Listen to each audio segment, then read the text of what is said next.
Hello વિદ્યાર્થી મિત્રો, last ક્વેશ્ચનમાં આપણે જોયું નાણાકીય વ્યવસ્થાના ઘટકો 4 છે. પહેલું છે નાણાકીય બજાર, બીજું નાણાકીય મધ્યસ્થીઓ, ત્રીજું છે નાણાકીય સાધનો અને ચોથું નાણાકીય સેવા.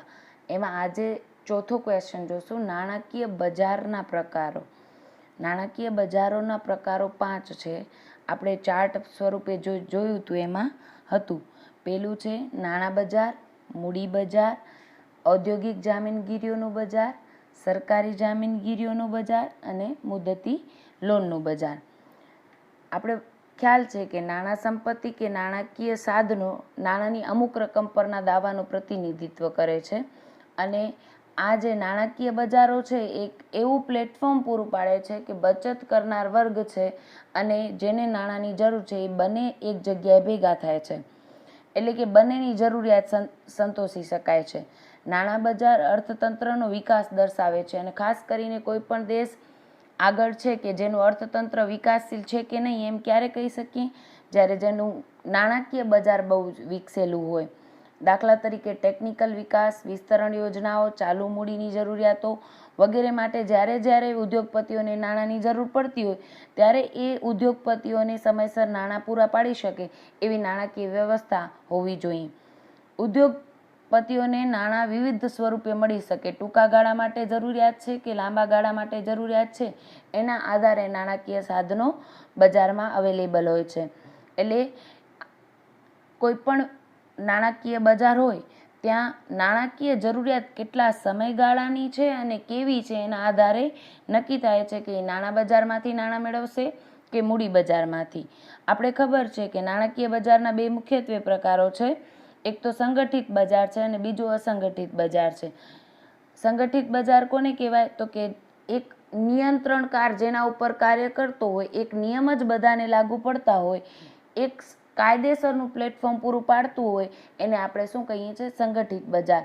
એટલે કે બેન્કિંગ વ્યવસ્થા હોય, વીમા વ્યવસ્થા હોય, તો આ બેન્કિંગ ક્ષેત્ર કે વીમા ક્ષેત્રમાં શું હોય છે, બધા માટે નિયમનો સરખા હોય છે અને એના ઉપર નિયંત્રણકાર તરીકે IRDA, securities exchange board of India અથવા તો RBI એટલે કે રિઝર્વ બેંક ઓફ ઇન્ડિયા જેવી નિયંત્રણકારી સંસ્થાઓ કાર્ય કરતી હોય છે. ત્યાં શું હોય છે, વ્યાજબી ખર્ચે અને ઝડપથી ભંડોળ પૂરું પડાય છે અને ત્યાં વ્યાજનો દર પણ કેવો હોય છે, દરેક માટે સમાન હોય છે. આથી વિપરીત બિન સંગઠિત નાણાં બજારમાં આવું હોતું નથી. આના લક્ષણો જોઈએ તો એક તો કાયદા માન્ય સાધનોનું બનેલું હોય છે, બીજું એના ઉપર નિયંત્રણકાર તરીકે કોઈ કાર્ય કરતું હોય છે અને ધારાકીય જોગવાઈઓ બધેનું પાલન કરવાનું હોય છે. આપણે ખબર છે કે કોઈ પણ કંપની હોય તો એને બધી જ ધારાકીય જોગવાઈઓનું પાલન કરવું પડે. Security exchange board of India જેમ કંપનીઓને લાગુ પડે છે એમ શેર બજારને પણ લાગુ પડતું હોય છે. અને ત્રીજું લક્ષણ છે એક કે વધુ નિયંત્રકોના અંકુશ હેઠળ હોય છે. હવે આ સંગઠિત બજારમાં એટલે કે જેના ઉપર નિયંત્રણકાર છે એવા 5 ટાઈપના બજારો આપણે જોઈએ છીએ. પહેલું છે નાણાં બજાર, બીજું મૂડી બજાર, ત્રીજું ઔદ્યોગિક જામીનગીરીનું બજાર, ચોથું સરકારી જામીનગીરીનું બજાર અને છેલ્લું છે મુદતી લોનનું બજાર. પહેલું જોઈએ તો ખાસ કરીને વિદ્યાર્થી મિત્રો યાદ રાખજો, નાણાં બજાર અને મૂડી બજાર એ અગત્યના છે એકદમ. નાણાં બજાર એટલે શું, જ્યાં ટૂંકા ગાળાની નાણાકીય જરૂરિયાત સંતોષાતી હોય એને કહેવાય નાણાં બજાર. એટલે કે કોઈ કંપનીને 6 મહિના જેટલા માટે નાણાંની જરૂર હોય તો એ ક્યાંથી નાણાં મેળવશે, નાણાં બજારમાંથી. એટલે કે ટૂંકો ગાળો એટલે શું કહી શકાય, એક દિવસથી કરીને 1 વર્ષ સુધીની નાણાંની જરૂરિયાત હોય તો નાણાં બજારમાંથી નાણાં મેળવે છે કંપનીઓ. જ્યારે વધુ લાંબા ગાળા, મધ્યમ કે લાંબા ગાળા માટે નાણાંની જરૂર હોય તો જનરલી મૂડી બજારમાંથી નાણાં મેળવતા હોય છે. નાણાં બજાર એ ટૂંકા ગાળાની લોન અને ધિરાણ માટેનું વૈશ્વિક નાણાકીય બજાર છે. ત્યાં બોન્ડ્સ જેવી જામીનગીરીઓ, નિશ્ચિત આવક ધરાવતી જામીનગીરીઓ બહાર પાડવામાં આવતી હોય છે. એની મુદત કેટલી હોય છે, એક દિવસથી કરીને 1 વર્ષ સુધીની. એટલે કે આ નાણાકીય સાધનો 1 વર્ષથી ઓછા સમયના હોય છે. આ પ્રવાહિતા વાળું બજાર કહી શકાય કારણ કે આપણે 1 વર્ષમાં જ નાણાં આપણા છૂટા થઈ જાય છે, એટલે પ્રવાહિતા જેની વધુ હોય એ શું હોય, ઓછા જોખમવાળા સાધનો કહી શકાય. આવા નાણાં બજારમાં મોટે ભાગે સરકારી બેન્કો અને નાણાકીય સંસ્થાઓ કાર્ય કરતી હોય છે. નાણાં બજારના લક્ષણો જોઈએ તો પહેલું છે એક તો ટૂંકા ગાળાની જરૂરિયાત સંતોષવા માટેના સાધનોનું બજાર છે. બીજું રિઝર્વ બેંક ઓફ ઇન્ડિયાના નિયંત્રણ હેઠળ હોય છે. યાદ રાખજો, નાણાં બજાર ઉપર નિયંત્રણકાર તરીકે રિઝર્વ બેંક ઓફ ઇન્ડિયા કામ કરે છે, જ્યારે મૂડી બજારના નિયંત્રણકાર તરીકે security exchange board of India એટલે કે સેબી કાર્યરત છે. ત્રીજું લક્ષણ છે સાધનોની પાકતી મુદત ટૂંકા ગાળાની. ટૂંકો ગાળો એટલે કેટલો? 1 દિવસથી કરીને 1 વર્ષ સુધીનો મહત્તમ ગાળો હોય છે. એનાથી વધુ માટે મૂડી બજારમાં જવું પડે.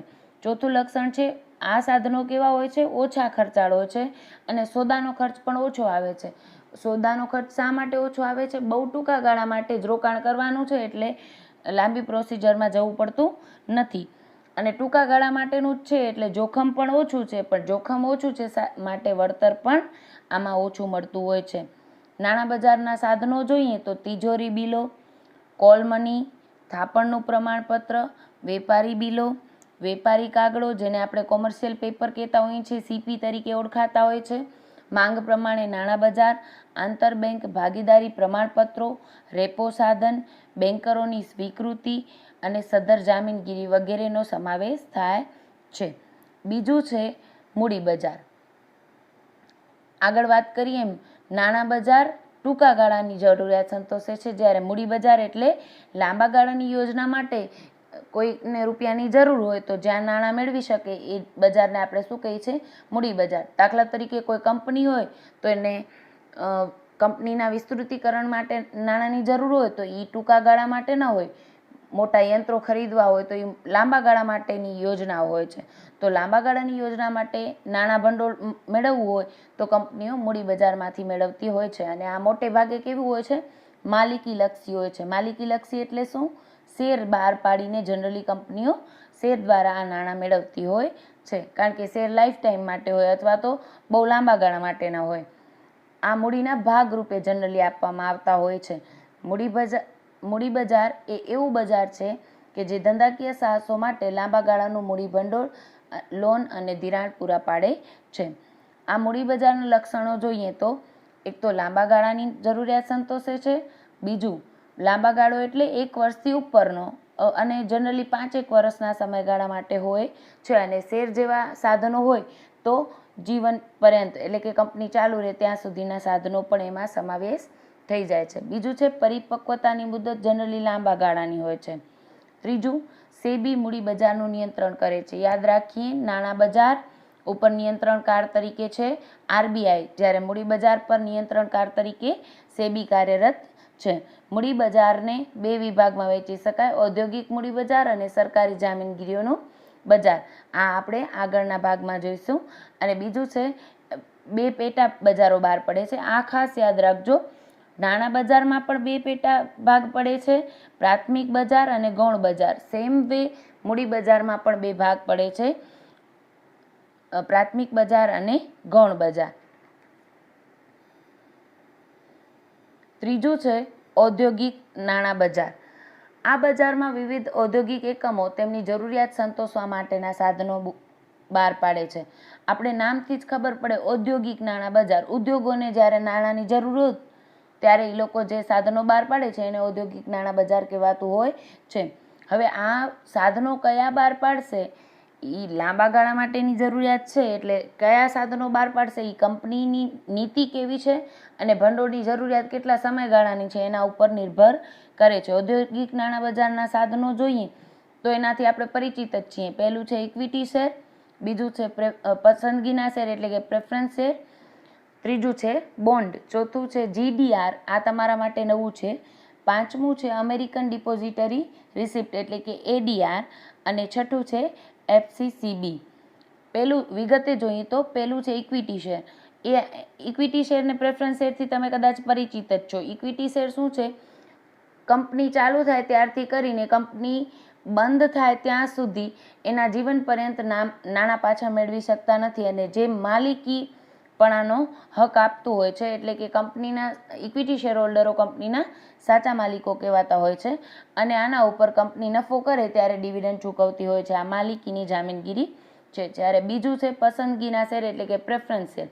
પ્રેફરન્સ શેર કોને કહેવાય? તો કે ઇક્વિટી શેર જેવા જ શેર છે પણ એના 2 બાબતમાં પ્રેફરન્સ આપવામાં આવે છે. એને અગ્ર પસંદગીનો અધિકાર આપવામાં આવે છે, એટલે એનું નામ પ્રેફરન્સ શેર છે. કઈ બે બાબતમાં એને ઇક્વિટી શેર કરતાં અગ્રતા મળે છે? તો કે પહેલું છે નિશ્ચિત દરે ડિવિડન્ડ મેળવવા માટે. જ્યારે ડિવિડન્ડ કંપની વેચે ત્યારે પહેલે પ્રેફરન્સ શેરને મળે અને પછી ઇક્વિટી શેરને આપવામાં આવતું હોય છે. અને બીજું છે કંપની જ્યારે બંધ થાય, કદાચ નાદારી જાહેર થાય અને કંપની બંધ થાય તો પહેલે એ નાણાં કોને મળે? શેર હોલ્ડરોમાંથી પહેલે પ્રેફરન્સ શેર હોલ્ડરોને અને પછી ઇક્વિટી શેર હોલ્ડરોને કંપની પાછા આપતી હોય છે. ત્રીજું ઔદ્યોગિક નાણાં બજારનું ત્રીજું સાધન જોઈએ તો બોન્ડ. આ ડિબેન્ચર જેવા જ હોય છે, એ દેવું ગણાય છે. કંપનીનું માલિકી પણ નથી હોતું, આ દેવું હોય છે કંપનીનું. અને જનરલી એના વ્યાજનો દર નિશ્ચિત જ હોય છે અને નાણાં પરત કરવા પડે છે નિશ્ચિત સમયે. સપોઝ કે 5 વર્ષના ડિબેન્ચર કે બોન્ડ બહાર પાડવામાં આવે છે તો નિશ્ચિત મુદત પછી એના નાણાં પરત કરી દેવાના હોય છે, એટલે કંપની માટે એક બોજો ઊભો કરે છે. હવેના 3 સાધનો છે એ મોડર્ન સાધનો કહી શકાય. ચોથું છે વૈશ્વિક થાપણ રસીદો, ગ્લોબલ ડિપોઝિટરી રિસિપ્ટ એટલે કે GDR. GDR યાદ રાખીએ, US ડોલરના અંકિત મૂલ્યવાળું હોય છે, ડોલરમાં એનું મૂલ્ય અંકિત થાય છે. અને બીજું બિન US કંપની હોય એના માટે આ બહાર પાડવામાં આવતું હોય છે. પાંચમું છે અમેરિકન થાપણ રસીદો, અમેરિકન ડિપોઝિટરી રિસિપ્ટ, ADR ટૂંકું ફોર્મ બોલાતું હોય છે. જનરલી વૈશ્વિક થાપણ રસીદો અને અમેરિકન થાપણ રસીદો માટે ટૂંકા ફોર્મમાં GDR અને ADR બોલાતું હોય છે. અમેરિકન થાપણ રસીદો અને GDR જેવી જ છે, ખાલી ફક્ત એટલો જ તફાવત છે કે ADR એ અમેરિકન બજારમાં બહાર પાડવામાં આવે છે અને GDR છે એ US બજારમાં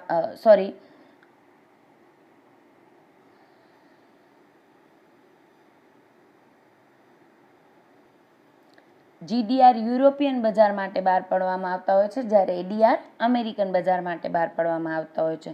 છઠ્ઠું છે FCCB. FCCBનું ફૂલ ફોર્મ છે ફોરેન કરન્સી કન્વર્ટિબલ બોન્ડ. આ એક બોન્ડ જ છે પણ ફોરેન કરન્સીમાં બહાર પાડવામાં આવતું હોય છે. વિશ્વના તમામ રોકાણકારો માટે આ ટાઈપનું સાધન બહાર પાડવામાં આવતું હોય છે. એટલે રોકાણકારોને વૈશ્વિક લેવલે રોકાણ કરવું હોય તો FCCBમાં પણ રોકાણ કરી શકે છે. હવે ઔદ્યોગિક બજાર છે એ 2 ભાગમાં વહેંચાયેલું છે, નવા ભરણાનું બજાર અને ગૌણ બજાર. યાદ રાખીએ આ 2 મહત્વના ટોપિક. નવા ભરણાનું બજારને પ્રાથમિક બજાર પણ કહેવાતું હોય છે. આપણે આગળ પણ વાત કરી નાણાં બજાર, મૂડી બજાર અને ઔદ્યોગિક નાણાં બજાર. આ ત્રણેયમાં અંદર પેટા બજાર તરીકે 2 ભાગ પડતા હોય છે, નવા ભરણાનું બજાર અને ગૌણ બજાર. નવા ભરણાના બજારને પ્રાથમિક બજાર પણ કહેવાતું હોય છે. હવે શોર્ટમાં સમજીએ તો નવા ભરણાનું બજાર એટલે શું? દાખલા તરીકે કંપની જ્યારે શેર બહાર પાડે છે ત્યારે શું કરે છે? વિજ્ઞાપન પત્ર બહાર પાડી અને જાહેર ભરણું કરે છે, એટલે કે IPO બહાર પાડે છે. તો આ નવા ભરણાનું બજાર કહેવામાં આવે છે. એટલે કે પહેલાં ક્યારેય જામીનગીરી જે બહાર પાડવામાં ના આવી હોય અને પ્રથમ વખત જ જે બજારમાં બહાર પાડવામાં આવે છે તેને આપણે શું કહીએ છીએ? નવા ભરણાનું બજાર કહીએ છીએ, જેને પ્રાથમિક બજાર પણ કહેવાતું હોય છે. એમાં નવા ભરણાના બજારમાં જોઈએ તો ઘણા બધા પેટા ભાગો પડી શકે. પહેલું છે જાહેર ભરણું, એટલે કે પહેલી વાર જ્યારે શેર બહાર પાડતા હોય ત્યારે. સામાન્ય રીતે જનરલી કોઈ પણ કંપની હોય તો પહેલી વાર શેર બહાર પાડે ત્યારે જાહેર ભરણું કરીને બહાર પાડતી હોય છે. બીજું છે હકનું ભરણું. આપણે ખબર છે હકના શેર કોને મળે છે? તો કે જે શેર હોલ્ડરો છે, જૂના શેર હોલ્ડરો. કંપની જ્યારે નવા શેર બહાર પાડે ત્યારે જૂના શેર હોલ્ડરોને આ નવા શેર ખરીદવા માટે જે અગ્ર અધિકાર આપવામાં આવતો હોય છે, પહેલી પસંદગી આપવામાં આવતી હોય છે, એ લોકોને ખરીદવા હોય તો પહેલે એ લોકો ખરીદે અને નહીંતર જાહેર જનતાને ખરીદવા મળે છે.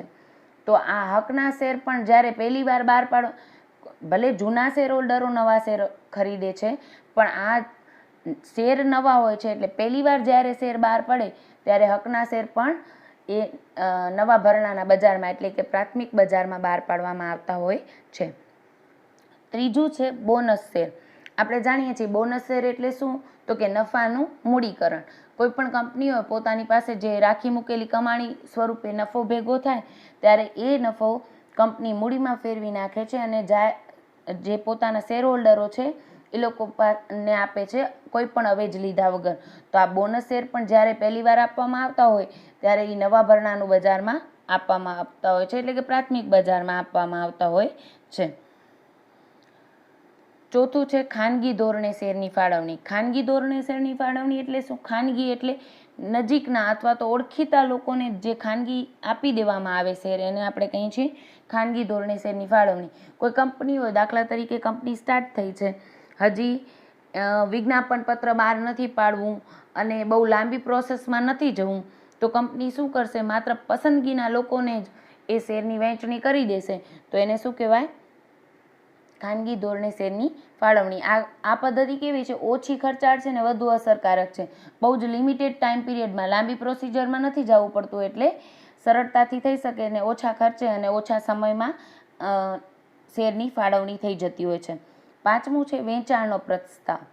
હવે વેચાણનો પ્રસ્તાવ એટલે શું? તો કે આ એક પ્રકારની પરોક્ષ પદ્ધતિ છે. એમાં શું કરી દેવામાં આવે છે? દાખલા તરીકે બાંયધરી દલાલો હોય, એ લોકોને જ કંપની શેર બધા વેચી દે. જાહેર જનતાને બહાર ન પાડે, કારણ કે આઈપીઓ બહાર પાડે તો લાંબી પ્રોસિજરમાં જવું પડે, એટલે ઓછા સમયમાં જ જ્યારે કંપનીના શેરની ફાળવણી કરવા માંગતી હોય ત્યારે એ શું કરશે? મધ્યસ્થીઓને આ શેરો આપી દેશે અને મધ્યસ્થીઓ શું કરશે? પછી એ જાહેર જનતામાં પોતે નક્કી કરેલા ભાવે પણ વેચી શકે. એટલે કે એકવાર કંપની મધ્યસ્થીઓને આપી દે વેચાણનો પ્રસ્તાવ, નક્કી કરેલી કિંમતે એ લોકો શેર વેચી દે અને પછી મધ્યસ્થીઓ જાહેર પ્રજાને આ શેરો વેચે અને ઘણીવાર વધારે ભાવમાં પણ વેચતા હોય છે. આ વાત કરી આપણે પ્રાથમિક બજારમાં કયા કયા સાધનો છે, તો કે જાહેર ભરણું બહાર પાડ્યું હોય, હકના શેર બહાર પાડ્યા હોય, બોનસ શેર બહાર પાડ્યા હોય, ખાનગી ધોરણે શેરની ફાળવણી કરી હોય, વેચાણનો પ્રસ્તાવ કરીને મધ્યસ્થીઓને શેરની વહેંચણી કરી હોય. તો આ પહેલી વાર જ જ્યારે શેર આપ્યા હોય કે કોઈ પણ જામીનગીરી આપી હોય તો એ પહેલી વાર બહાર પડે ત્યારે ક્યાં બહાર પડે? નવા ભરણાના બજારમાં, એટલે કે ન્યૂ ઇસ્યુ માર્કેટમાં કે પ્રાથમિક બજારમાં બહાર પાડવામાં આવતું હોય છે. પણ એકવાર જે જામીનગીરી બહાર પાડી દેવામાં આવી છે એ પછી જો શેરની ખરીદી કે વેચાણ કરવું હોય તો રોકાણકારે ક્યાં જવું પડે? ગૌણ બજારમાં, સેકન્ડરી માર્કેટ જેને કહેવાતું હોય છે કે પશ્ચાત બજાર પણ કહેવાતું હોય છે. હવે પ્રાથમિક ગૌણ મૂડી બજાર શું છે? તો કે પ્રાથમિક મૂડી બજારમાં જે જામીનગીરીઓ બહાર પડી ચૂકી હોય તેના સોદા ક્યાં થાય છે? ગૌણ બજારમાં થાય છે. જેઓ જામીનગીરીઓ ધરાવતા હોય તેવા રોકાણકારોને ગૌણ બજાર તેમની જામીનગીરીઓ જોખમ તથા વળતરના મૂલ્યાંકન મુજબ તેમના પોર્ટફોલિયોમાં ફેરફાર કરવા માટેનું પ્લેટફોર્મ પૂરું પાડે છે. આપણે જાણીએ છીએ કે શેર એકવાર ખરીદી લઈએ આપણે કંપનીના, પછી કંપની લાઈફ ટાઈમ સુધી શેરના નાણાં પરત આપતી નથી, સિવાય કે કંપની નાદાર જાહેર થાય અને છેલ્લે કંપની બંધ થતી હોય તો થોડાક રૂપિયા મળતા હોય છે. પણ આમ કંપની જીવનકાળ દરમિયાન નાણાં શેરના પાછા આપતી નથી. પણ આપણે રોકાણ કર્યું હોય કોઈ કંપનીના શેરમાં અને આપણા પાસે 50,000ના શેર છે, પણ હવે આપણે રૂપિયાની ઓચિંતી જરૂર પડે તો આપણે શું કરશું? એ શેર વેચવા માંગતા હોય તો એકવાર ખરીદ્યા ત્યારે પહેલે ક્યાંથી ખરીદ્યા? કંપની પાસેથી જાહેર ભરણા સ્વરૂપે ખરીદ્યા હોય ત્યારે પ્રાથમિક બજારમાંથી ખરીદ્યા હોય, પણ પછી એનો સોદો કરવો હોય તો ક્યાં જવું પડે? ગૌણ બજારમાં જવું પડે. એટલે કે ગૌણ બજાર કેવું છે? જે બહાર પડી ચૂકેલી જામીનગીરીઓ છે પહેલી વાર, એનો જો સોદો કરવો હોય તો આપણે ક્યાં જવું પડે છે? ગૌણ બજારમાં. એટલે પછી જ્યાં જવું પડે છે એને કંઈ પશ્ચાત બજાર એટલે કહેવામાં આવતું હોય છે. સોદા બે રીતે થતા હોય છે શેર બજારમાં, જનરલી શેર બજારમાં અને ઓવર ધ કાઉન્ટર બજારમાં. જે જામીનગીરીઓ આપણે શેર બજારમાં લિસ્ટેડ હોય એટલે કે નોંધાયેલી હોય ને એવી જામીનગીરીઓના સોદા જનરલી શેર બજારમાં થાય, પરંતુ જે જામીનગીરી નોંધાયેલી ન હોય એના સોદા ઓવર ધ કાઉન્ટર બજારમાં થતા હોય છે. આપણા દેશમાં અત્યારે 23 શેર બજારો નોંધાયેલા છે. ચોથી વાત કરશું, નાણાકીય સાધનોની વાત કરી રહ્યા છે, જેમાં પહેલું છે નાણાં બજાર, પછી બીજું મૂડી બજાર, ત્રીજું છે આપણું ઔદ્યોગિક નાણાં બજાર, ચોથું છે આપણું સરકારી જામીનગીરીનું બજાર. સરકારી જામીનગીરી, નાણાં ભંડોળની સરકારને જ્યારે જરૂર પડે ત્યારે જે વિવિધ પ્રકારની જામીનગીરીઓ બહાર પાડે છે તેને આપણે જામીનગીરીઓના જે સોદા થાય છે એની કિંમતમાં પણ મોટી વધઘટ થતી હોતી નથી એવી જામીનગીરીઓ બહાર પાડવામાં આવે છે અને આપણે શું કહીએ છીએ? સરકારી જામીનગીરીનું બજાર કહેતા હોઈએ છીએ. અને બેંકથી પછી આ સૌથી વધુ લોકપ્રિય અને ટ્રસ્ટવર્ધી નાણાકીય સાધન જેને કહી શકીએ. આ સાધન આ બજારમાં પણ બે ભાગ પેટા ભાગ પડે છે, નવા ભરણાનું બજાર અને ગૌણ બજાર. દરેકમાં એ યાદ રાખીએ, નાણાં બજાર, મૂડી બજાર, ઔદ્યોગિક નાણાં બજાર અને સરકારી જામીનગીરી બજાર, આ ચારેયમાં પેટા ભાગ તરીકે પ્રાથમિક બજાર અને ગૌણ બજાર તો હોય જ છે. રિપીટ નથી કરતા આપણે, નવી બહાર પાડેલી સરકારી જામીનગીરીનું બજાર છે અને ગૌણ બજાર. એટલે કે પહેલી વાર જ્યારે સરકારી જામીનગીરી બહાર પાડે સરકાર, ત્યારે એ નવા ભરણાના બજારમાં બહાર પાડશે, અને એકવાર બહાર પાડી ચૂકાયેલા હોય, અગાઉ બહાર પડેલી જામીનગીરીનો સોદા આપણે ક્યાં કરતા હોઈએ છીએ? ગૌણ બજારમાં થતા હોય છે. એટલે કે ગૌણ બજાર એક એવું બજાર છે કે જેમાં સ્ટોક કે બોન્ડ કે ઓપ્શન અને વાયદાના શેરો જેવા અગાઉ બહાર પડી ચૂકેલા નાણાકીય સાધનોનું ખરીદ વેચાણ થતું હોય છે. આમ સરકારી જામીનગીરીઓના વિવિધ સાધનો જોઈએ તો તિજોરી બિલ, તારીખયુક્ત સરકારી જામીનગીરીઓ, શૂન્ય કૂપન બોન્ડ્સ, નિશ્ચિત વ્યાજના બોન્ડ્સ, તરતા બોન્ડ્સ, મૂડી ઇન્ડેક્સ બોન્ડ્સ અને માંગ પુટ વિકલ્પ સાથેના બોન્ડનો સમાવેશ થાય છે. પાંચમું નાણાકીય બજારનો ભાગ જોઈએ તો મુદતી લોનનું બજાર. નામ ઉપરથી મુદતી લોનનું બજાર, લોન માટેનું જ માર્કેટ છે, પણ મુદત નિશ્ચિત હોય છે, જનરલી લાંબા કે મધ્યમ ગાળાની. એટલે કે પાકવાની મુદત જનરલી 1 વર્ષથી માંડીને 5 વર્ષ સુધીની હોય છે. ઇક્વિટી શેર જેવા સાધનો જીવનભરનું નાણાં ભંડોળ પૂરું પાડતા હોય છે.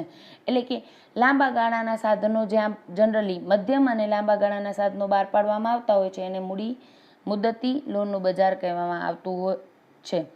જો કે સાધનોની પસંદગીનો આધાર સંચાલકોની નીતિ ઉપર નિર્ભર છે.